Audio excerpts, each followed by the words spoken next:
Pushkin. Hey y'all, today we are welcoming the Swedish-born singer Neneh Cherry to the show. Neneh's 4-decade-long career has ricocheted between a number of genres including hip-hop, jazz, trip-hop, and punk. Her first single in '88, Buffalo Stance, cemented her standing as a no-nonsense black feminist voice in contemporary urban music. Cherry was living in London when her debut album Raw Like Sushi was released. At the time, she was collaborating with genre-defining 90s electro dance acts like Soul II Soul and Massive Attack. This year, Neneh released her 6th album, The Versions. It's a collection of cover songs of some of Cherry's biggest hits and is performed exclusively by female artists including Robyn, Sia, and Neneh's daughter, Tyson. On today's episode, Bruce Headlam talks to Neneh Cherry about her bohemian upbringing in Sweden, New York, and London with stepdad Don Cherry, the famous jazz trumpetist. Neneh also recalls how she first met the legendary all-girl punk group, the Slits, and why, despite scoring her first big hit with a cheeky rap verse, she never considered herself a real MC. This is Broken Record, liner notes for the digital age. I'm Justin Richmond. Here's Bruce Headlam with Neneh Cherry.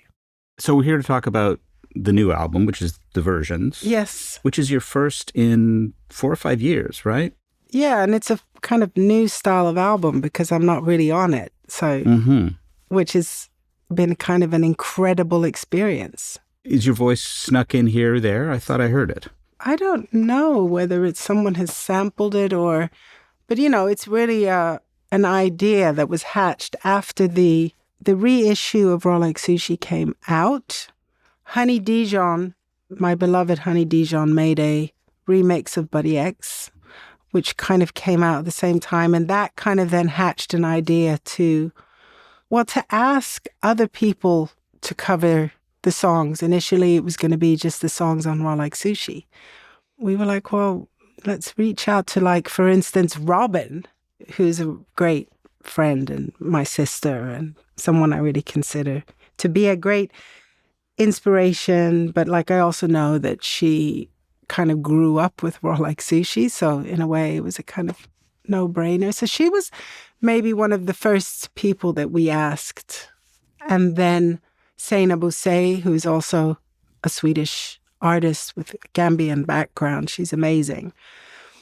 And then it just, again, it was like a funny little domino effect. And it was just kind of a joy because I was just reaching out to the artists that I was listening to that seemed to be out there being very much themselves and kind of breaking new molds, So females, it's a female-led project. Mm-hmm.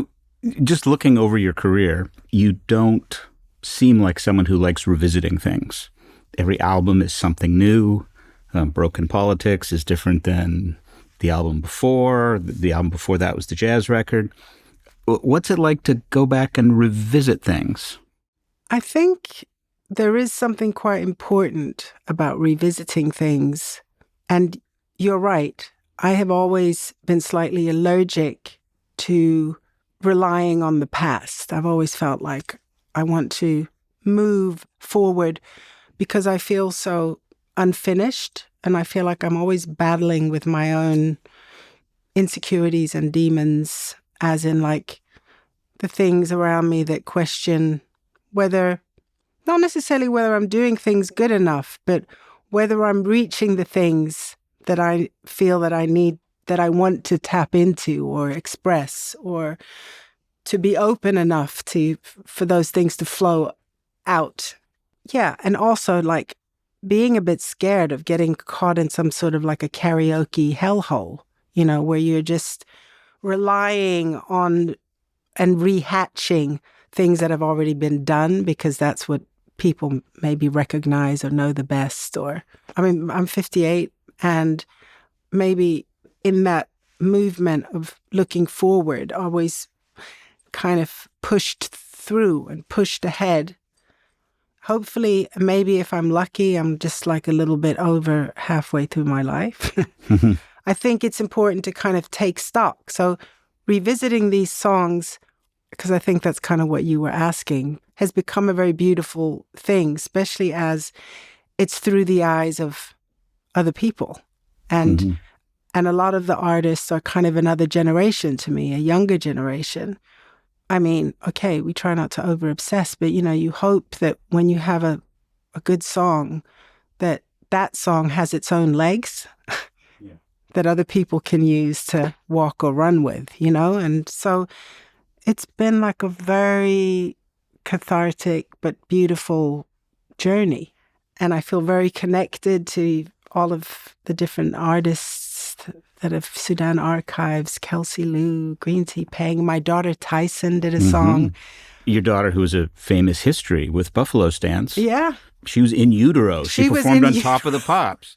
She was in utero throughout most of the journey of making the album and, Top of the Pops and the kind of early days. You got criticized for being pregnant on Top of the Pops. People wrote about it like it was child abuse, or you'd thrown yourself down the stairs like in a Victorian novel or something. Yeah, or like, I was going to hurt the child dancing around and, that I should be draped in a big black cape or something. And definitely not on Top of the Pops, which was like the biggest thing that happened on once a week on television, I mean, I wasn't trying to be some kind of a game changer. Do you know what I mean? Like a lot of people are like, oh, wow, that was so like amazing. I was just pregnant and I didn't want to hide it. And also like wanting to do things in a different way. And I think before I put out Buffalo Stance and before I started working on Raw Like Sushi, I had always been in bands and I'd always been in like that family, and it was the first time that I kind of stepped out by myself and I felt very, well, in a kind of fighting spirit of like, yes, I am here, I am a young woman, but I'm going to step over the loopholes. Like, it was like, we're going to kick the door down instead of strutting out uncomfortably in a pair of uncomfortable heels. I want to get back to that album and, of course, the new album, but we should talk a bit about your background. You grew up in this bohemian family. Your stepfather was famous jazz trumpet player, Don Cherry, who played with Ornette Coleman and John Coltrane. And tell us about your mother as well. My mother's name was Neneh Cherry, and she was an incredible woman. She was an artist. She was a very creative person. I think when Don came, the first time he came to Sweden, he was playing with Archie Shepp in the Konserthuset in Stockholm, the concert house. And it was the famous night at the concert house when the basement caught on fire, and everyone or anyone that was there will refer to it as the night the stage caught on fire. And no one moved, because the music was hotter than than the flames were going to be. There was smoke coming up through the stage and, people were just sitting there. And I don't know whether they just kind of put the fire out downstairs or whether they took a break, but I think they just kept playing. And I know that when Dom saw my mother and he said, she was wearing this bamboo glasses and this kind of leather skirt thing that she'd made. And Moki was always ahead of her time. And so he definitely saw her. And then he came back a few months later, and that's kind of when they got together. My mother was someone who I think from like a really young age knew that she wanted to, in her own way and through her own voice, be a part of making the world a more beautiful place. And they collaborated on things? They she did album collaborated, covers? for many years. I mean, their life story until they couldn't live together anymore was a collaboration, And I think the thing that's very important to recognize, but I think that anyone that knew Moki and knew Don would say that she made it possible. Like, she helped him find his wings, And there's a cute story where the first time they had slept together, spent a night together, Don had fallen asleep, and when he woke up, she had dyed his long underwear pink. And it was like she'd probably done that in a pot on the stove, you know. Mm-hmm. We didn't have a washing machine in those days. So, and they were just probably hanging on a line in the room. Well, that's when you know you've overslept. Yeah. When people can dye your or clothes. you're just waking up just at the right time. But so, you know, they had a very creative relationship. So what was that like growing up in that household? I mean, that's quite a difficult question to answer in a way. I feel such a great sense of kind of privilege that I grew up in the world that I grew up in. You know, like it's such a blessing. I mean, I guess I heard music before I was born, right? And I think that like the world that was within our house, it didn't look like anywhere else around in the neighborhood, you know, which was kind of sort of stressful for me sometimes because I wanted, to a certain degree, even though I was very much at home in my home, but for it to be like everybody else's homes, you know. And we would sit on the floor, you know what I mean? We didn't have a couch. We had a low-cut table. Then eventually we did have a couch. But, you know, we ate lentils and brown rice and we didn't eat mashed potatoes and, you know. I would also like to stress, because I think that something that I fight with is this sort of people's opinions of like, oh, it was all very... I mean, the word bohemian, I think, is more respectful than, oh, you guys were just a bunch of hippies and, you know, everyone just sort of laid around and smoked a lot of weed and, you know, and yeah, okay, people smoke some weed. But I think that sometimes it overrides the incredible process that people like my parents and a lot of their peers put into the work that they did, which was very serious, you know. Mm-hmm. There was an absolute commitment to the journey, the work, you know, on a social, political, family, life, sonic level. Mm-hmm. Do you have the same work habits as your parents? No. You know, Don played all day, every day. He was with his instruments. Walking down the street, he would play the flute or his hunter's guitar from Mali, the Duzunguni. I mean, it was just a part of the movement, his movement, you know. Mm-hmm. I can, hand on heart, say that I wish, if I had any regrets in my life, that I had worked harder, been more disciplined with my songwriting and making music all the time. I think sometimes I've finished an album and then I've kind of closed the door and kind of gone out into life and not stayed with it. And I think my mother's process, I mean, being a woman and running a house and a family, that consumed, I mean, the same as for me, consumed a lot of her time. And for her, it was also a schlep sometimes, but also a part of her creative process in a way. But it also took her away from her art. And I know that she really struggled with that. But when she worked, she really worked incredibly hard. It's something I've heard, you know, from a lot of female artists I've interviewed. If they're a bit older and I'll say, oh, you took some time off. They're like, well, yeah, I had a family. Yes. You know, Mick Jagger doesn't take time off when he has a family. No. He doesn't have to. So what kind of kid were you then growing up? I mean, I think I've always been quite independent. We lived on 9th Street and 2nd Avenue when I was about 8. Mm-hmm. And we'd been, before we moved into that place, we'd been staying at the Chelsea Hotel where I've just come from today.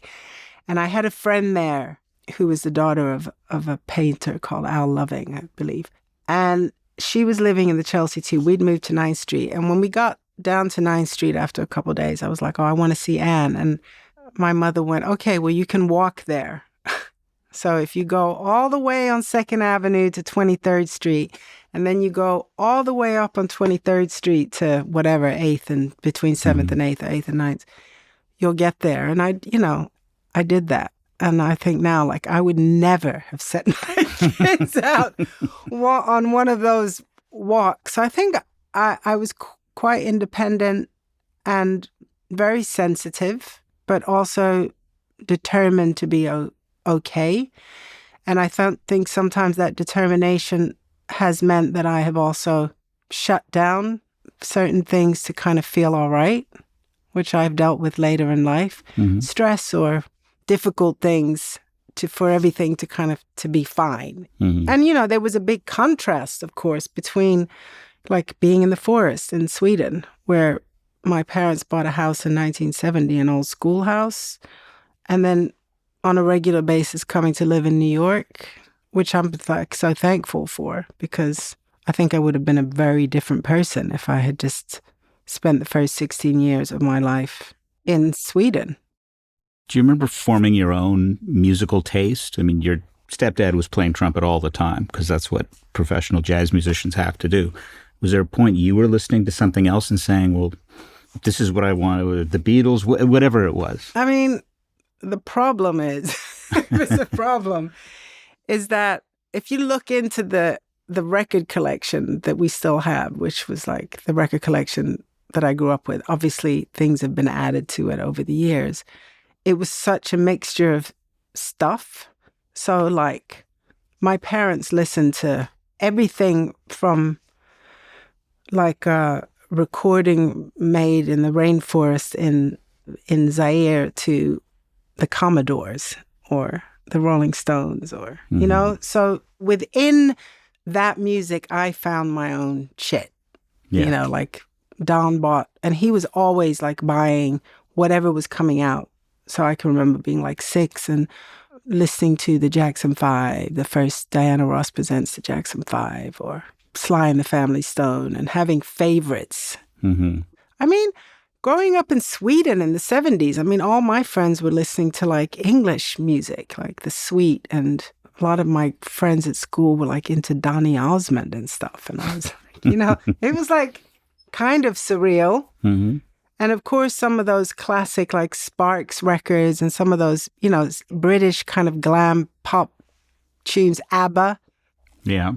You know, I spent a whole summer like miming to ABBA songs with my friend. We did a whole show. And then I was 11. I went to LA to stay with my family there. And I discovered like songs in the key of life, Stevie Wonder and Johnny Guitar Watson. And so it's all these parallels. And then at like 14, 15, I got into punk. Was that what told you that you wanted to do this for a living? Yeah, I think so. Was there a song or an album that just grabbed you? X-Ray Specs, Polystyrene, for sure. I think also her being like one of the only other women of color like on the punk scene. There really wasn't that many. Was obviously a thing. And then just her vibe with like, she had braces on her teeth. She just made it look so amazing. And her voice has this resonance. And then this kind of bridge sonically that she made between almost like a kind of folky kind of tonality to then also being her music being very soulful. And I think I definitely found my voice singing along. Now, had you done formal music lessons? Because no, not really. I mean, because, you know, some, particularly, and I want to talk about Man-Child later, you know, it's a beautiful melody and it's very sophisticated chords. It's a very unusual song.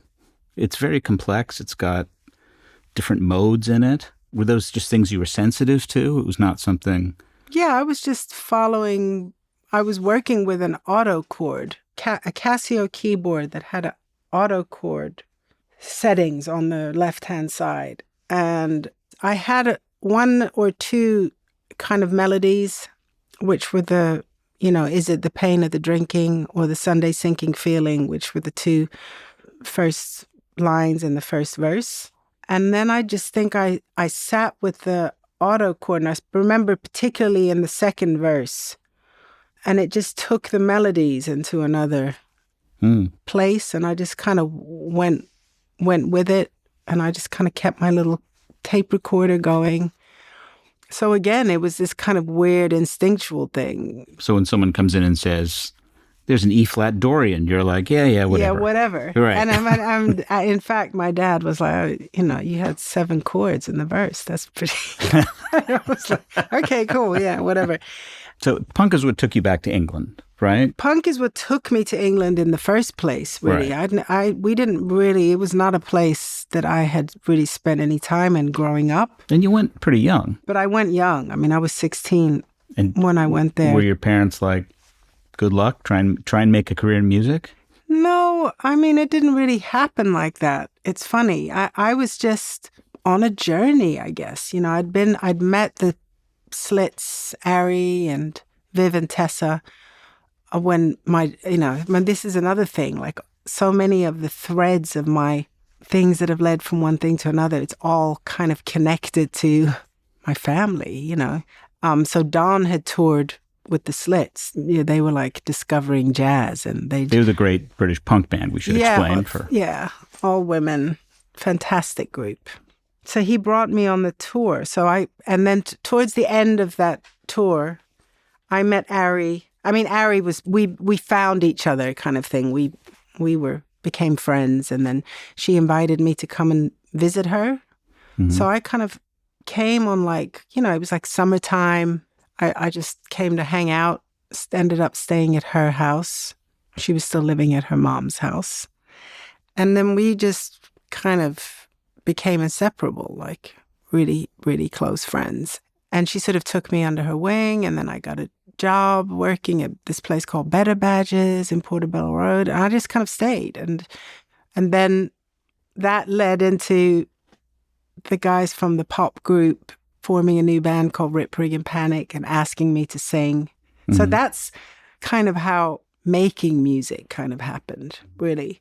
So then lead us up to the making of the first album, Raw Like Sushi. How did that come about? So I'd been in Rip, Rig and Panic, then Float Up CP, and then I'd made a sort of independent thing that came out on Island Records called Raw Sex Pure Energy. And then I met Cameron, who I'm still married to, and who's been my kind of, lifelong travel friend, collaborator.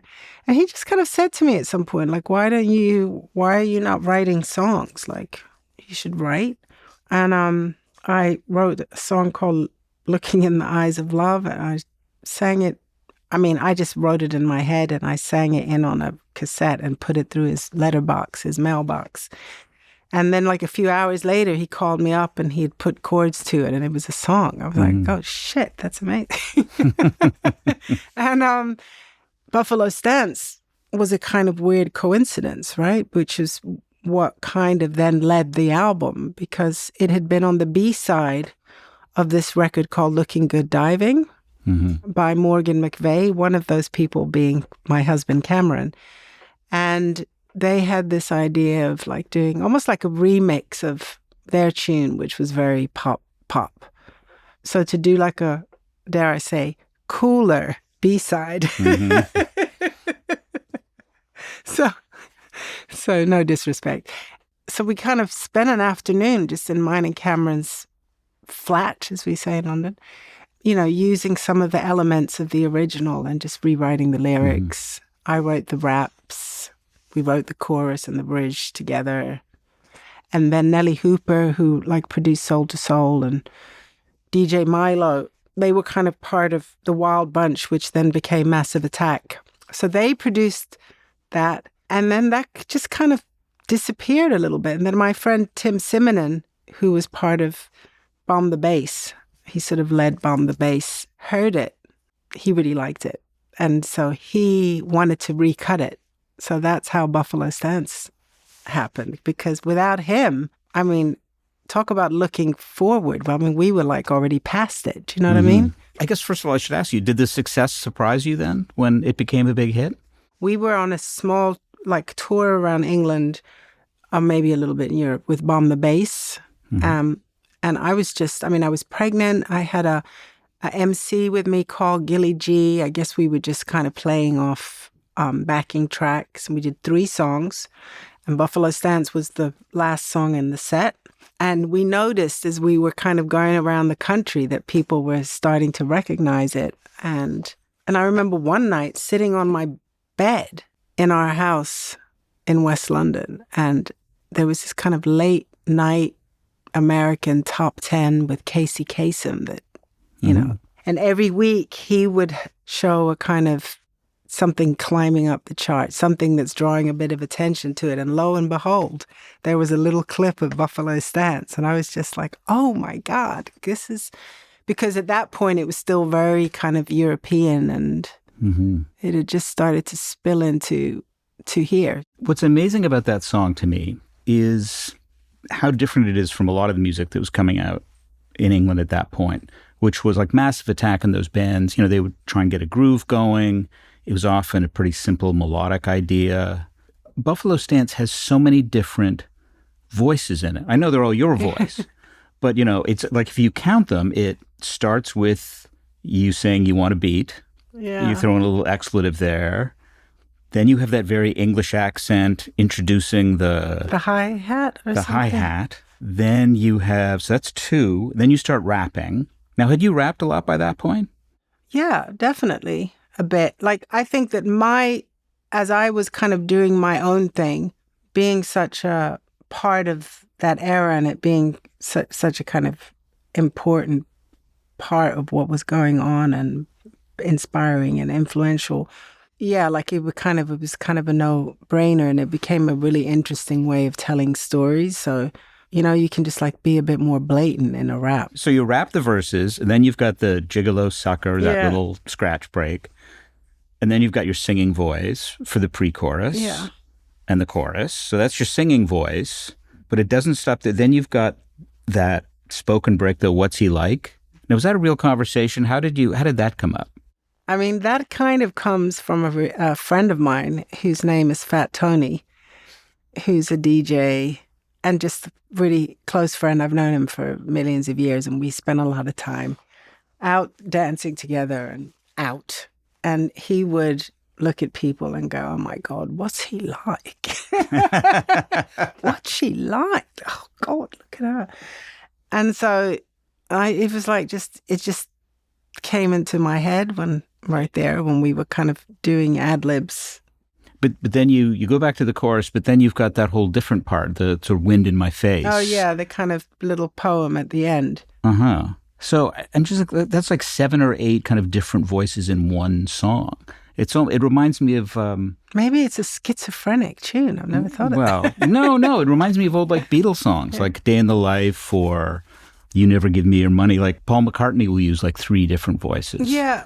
It's such a full song. It was just it's what makes it so different to me. Kind of quirky. I think like I find it hard to kind of be very analytical and to intellectualize about it. But I think it was just well, like that's one of what those. we're doing here. So I don't know if I'm very good at that, especially not with jet lag. But I think like a very important element of maybe that time was this kind of like fighting against the kind of any kind of restrictions. Do you know what I mean? It was like, well, we don't have to, like, we can refer to stuff without it restricting us.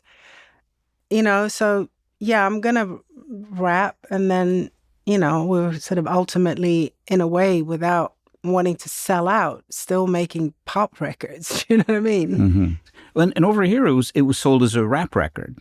You know, as you probably know, I'm like, rap and hip hop is like really an important part of like my upbringing and my identity. Like I was so in awe and loved MC Lyte and, you know, Queen Latifah. You know, there were all these amazing women actually on the Roxanne Shante. I have to be honest and say, of course, helped me find my voice. But, you know, in my eyes, I was never as cool as them. They were like an inspiration to me. But, you know, what I was doing, I would say, it's not that it wasn't authentic, but you know what I mean? It was something else. So I would never really have been comfortable in saying like, yo, I'm like, I can kind of rap, but I'm not a rapper. Like in the sense that give me a mic and I'll freestyle for half an hour. No, unfortunately, I wish. Oh, okay. No. We were going to do that right here. Yeah, no, I wish. I mean, in my dreams. You talked a bit about writing Man Child, and you talked about how you wrote the melody and the chords.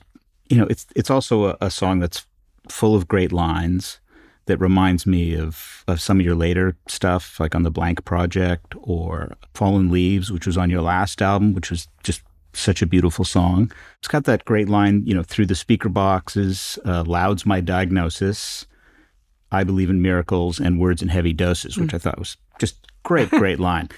Who are your lyrical influences then? Actually, a big inspiration for me lyrically, I mean, I love Minnie Riperton. I was just talking about her in the car on the way here. But also Gareth Sager, who was in the pop group and then in Rip Rig and Panic. He wrote the songs.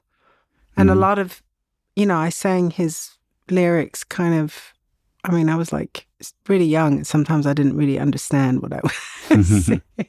Right. But playing with words. And I think reggae music, like moving to England and living there in the early 80s, all those Gregory Isaacs and Dennis Brown and going to sound systems were also like a huge influence. But I think lyrically, it's like a combination of things, Are you the kind that has to sit down every day to do some writing? No, I don't.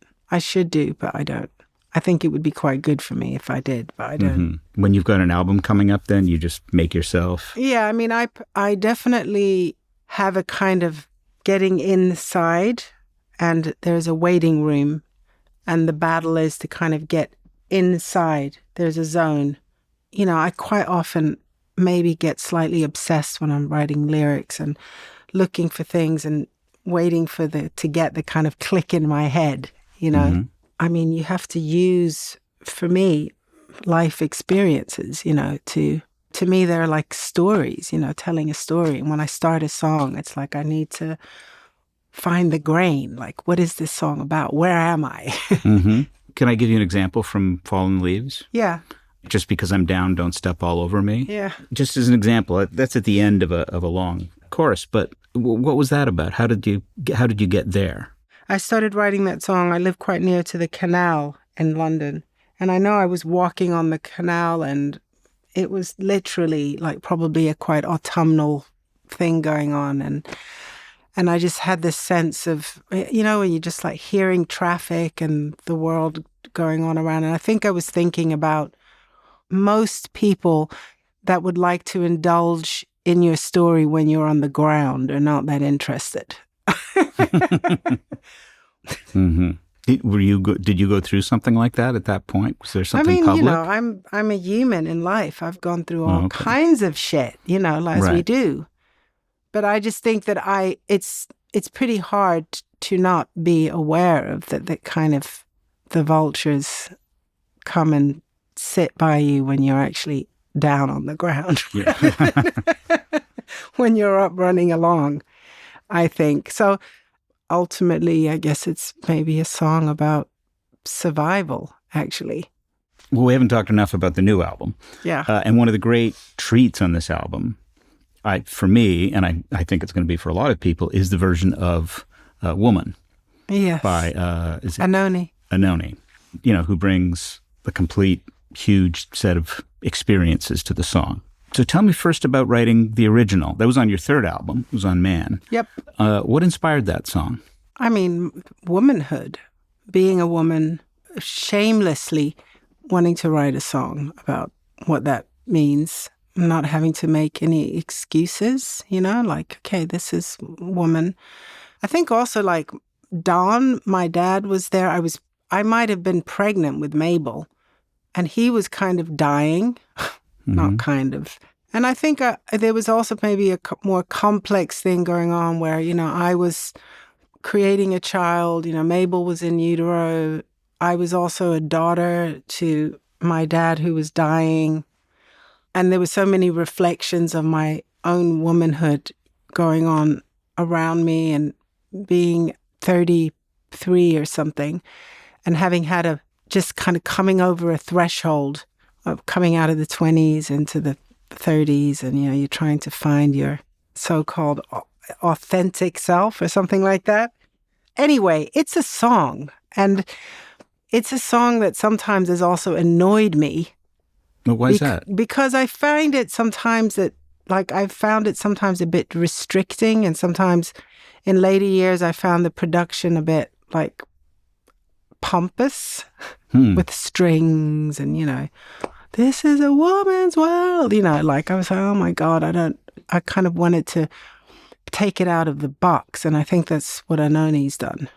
She's just made it bleed more in a way that I think is really, like, it really needed to happen. Now, the original, I assumed, was a bit of the strings and everything. You were trying to evoke the James Brown. It's a man's world. Was that deliberate? Yeah. I wouldn't say that I would dare to say that it was an answer, but it was a part of the discussion. There's two other projects I want to ask you about briefly. The first was the Cherry thing, which is when you did freeform jazz, much closer to the stuff your stepfather did. What was that like? To tell you the truth, I think that Cherry Thing record kind of saved my life, and it kind of brought me back into being able to make records, because I hadn't made a record for 17 years or something when I made that. And I guess it was just like kind of stepping into a zone in music that was kind of like very much in my DNA. And there was a kind of freedom, and I felt so harnessed by the musicians. And we did more or less most of the records, songs on that record are cover versions. So we chose 3 songs and we did 1 take of each. And a lot of things had happened. My mother had died, not 4 years or 3 years before that. And I had been totally traumatized by that. And I'd, of course, been collaborating and doing music along the way and bringing up the family. And then, but just getting to that place where it's like I knew that if I didn't do something soon, I was going to kind of crack up. Do you know what I mean? It was like I was way down, I think, with too much stuff. Was part of it just expectations that if you come out with a solo album years after, your last one was Man, I guess. Yeah, and like not quite knowing where I wanted to go, even though I had a very strong sense in a way of where I wanted to go. But there was something in that Cherry Thing experience where I could fly, and it was very amazing to just work with the musicians, to feel that we were so connected, and to improvise a lot of the time. Well, you were going to a place that would terrify most people, just pure improvisation. I think it was really important. And I mean, we had structure, but there was a kind of, I felt like harnessed and like they were pushing me at the same time, but kind of the music was there holding me up. And I think that departure away from that kind of thing in pop music that can be slightly self-conscious and kind of wrapped up in itself was so great. And then I kind of came back in. So I made the Cherry Thing record. And then Kieran Hebden Fortet remixed the Suicide song, Dream Baby Dream, that we did a version of on that record. And then we made 2 records together after. And I'll finish on this because it interests me. We've talked about Buffalo Stance, which was such a great song, such a huge song. And then you had Money Love after that and a couple other big hits. 7 Seconds, I guess, was one of your biggest 7 hits. Seconds might have been the biggest hit of all of them, actually. In Europe. Yeah. Not so much here, but... But if you were an American artist, you wouldn't be a one-hit wonder because you had more than one hit, but you would be... The gravitational pull of those songs would be very heavy. You'd be performing them on cruises or in casinos or something like that. So that's my absolute nightmare. But you've managed to keep this start with this hugely popular record, and you keep doing very experimental work. Is being in Europe, is living in England, is that more conducive to that kind of work? I don't think it's so much about where you are. It's about what you do. And I think that there was a part of me that found that, like, fine, I could go and do the whole pop thing and turn up at the Smash Hits Awards. And we had our little crew and our family of people. And, sure, made some mistakes along the way, but we tried to do things in a new way, in our way, and to kind of keep it as close to our hearts as we could. But I just found that I just couldn't stay in the straight line inside on that treadmill where it was like, okay, you make more records that sound like Buffalo Stance or make more. And I'm sure, of course, I could have maybe have had more success and made more money and sold more records. But it just wasn't really so much where I belonged, you know? And I found that I worked really hard and I learned a lot and I'm really thankful.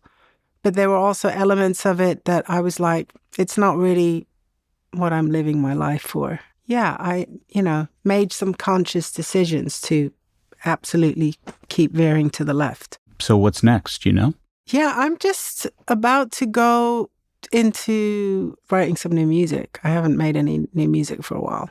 Maybe not to make an album. Maybe it will be more in the shape of like an EP or something like that to start with. Okay. We'll come back when you're done. Well, I will certainly try to do so. Okay, thank you very much. Thank you. It's been a complete delight. It's been great. Everybody should be going out and listening to this. And all your other albums, too. Well, it's all there to be had. Go and listen. Thanks to Neneh Cherry for sharing stories from her and her family's supremely creative life. To hear her new album, The Versions, as well as our favorite Neneh Cherry songs, check out the playlist at brokenrecordpodcast.com. You can follow us on Twitter at Broken Record. Broken Record is produced with help from Leah Rose, Jason Gambrell, Ben Tolliday, Eric Sandler, and Jennifer Sanchez, with engineering help from Nick Chafee. Our executive producer is Mia Lobel. Broken Record is a production of Pushkin Industries. And if you like the show, please remember to share, rate, and review us on your podcast app. Our theme music's by Kenny Beats. I'm Justin Richmond.